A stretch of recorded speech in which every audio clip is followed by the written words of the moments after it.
So continuing to look at particular properties. So everything you draw has a property value. Just like when you started to draw these circles, you picked a main center point. That point has an ID to it. You can look at where everything is located based on common identifiers. So I could ID the top point, the center point. I can actually modify shapes, sizes by using properties. So your properties options, we have this list option where you can list specific information. So let's just say this larger circle here. I want to know about it. So by hitting that list option, it tells me, okay, I found one object.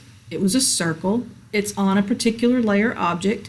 It's in the model space. So you start to see things like model and layouts and paper spaces. It's been given a particular handle, which you don't have to worry about. Here's the center point. The X location was 5. The Y location was 4.25. Of course, we're in a 2D class, so we're not worried about Z. It should have stayed at 0. It gives you the radius of that circle at 3.5. Tells you the circumference, and it gives you the area. So it's calculating out some things that you don't have to go through and ask it to calculate specifically. So that's a list option that you have available about the properties of your drawing. The little arrow next to this brings up an entire control box.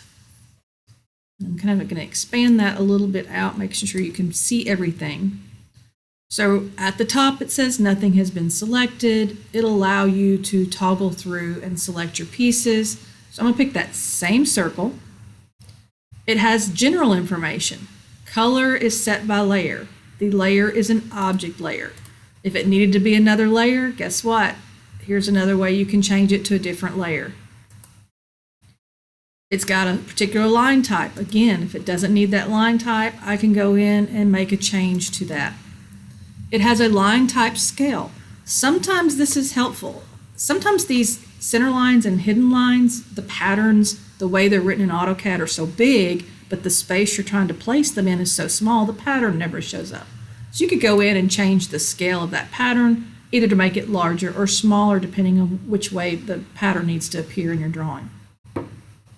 You got different line weights. Right now, everything is set to a default line weight, but these millimeters were all based on pencil sizes that were used in drafting standards.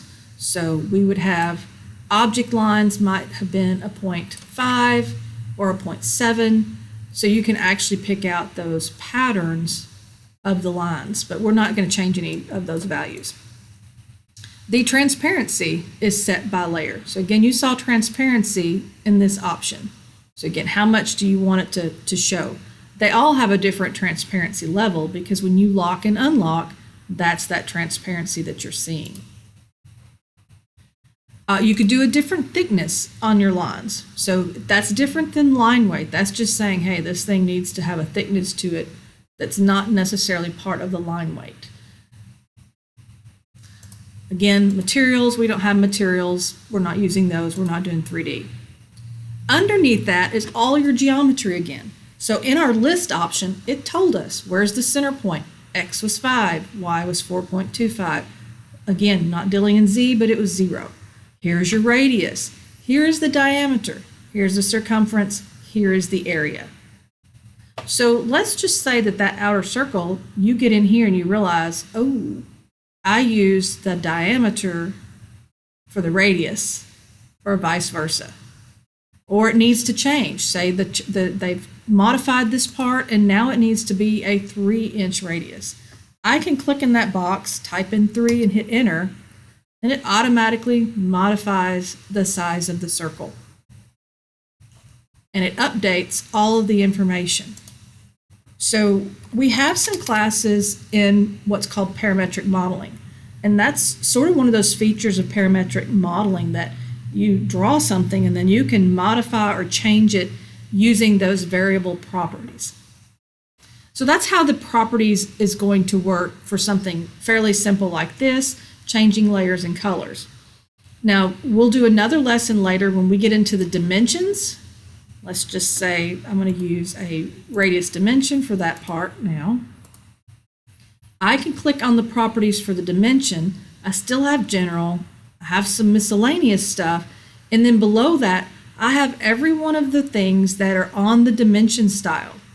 So I can scroll down through that list, and if for some reason I didn't set the text height correctly, I can modify the text height. The problem is it's only for the object you select. So when you're dealing with this type of properties modification, it's only going to affect what you select on your screen. It doesn't affect everything that is on a particular layer or a setting like your text or your dimensions that you've created. So again, keep that in mind. It's just making a modification to your selection. When you're done selecting or you're finished with this, you can actually just minimize these where they stay on your screen, and once you get over on top and hover, they'll pop back out, and then if you're not using them, they'll close back. You realize that probably with the layer properties option, you can minimize that.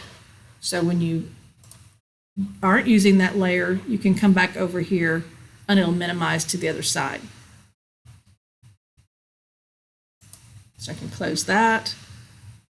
I can go in and I can also close this properties option.